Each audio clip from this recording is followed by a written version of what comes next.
বাঁহৰ গাছৰ আগৰ আৰু ভোট জলকীয়া আচাৰ এনেদৰে কোনে কোনে খাই ভাল পায় মোক জনাবচোন।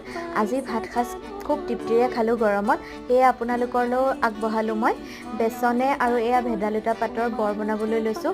বৰ নহয় পকৰীয়ে হয়, মই এনেদৰে বনাবলৈ লৈছোঁ, বিৰাট ভাল লাগে খাবলৈ। বেচন আৰু কালজিৰা মই এনেকৈ পেষ্ট এটা বনাই লৈ ইয়াতে মই পাতবিলাক লেটিয়াই লেটিয়াই ফ্ৰাই কৰি লৈছোঁ এইখিনি। আৰু এতিয়া মই মাছ কেইপিচমান ফ্ৰাই কৰি ল'ম। গৰমত খুব ভাল লাগে এনেদৰে পাতলকৈ জোল বনাই মাছৰো। এইখিনি মই এনেদৰে ফ্ৰাই কৰি লৈছোঁ।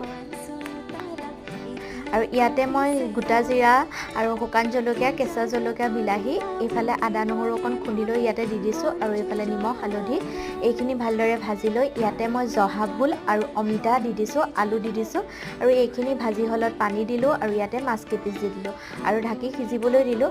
আৰু আজি ভাত সাজত আছিলে বৰ, মাছৰ টেঙাৰ জোল আৰু কঁঠাল গুটি।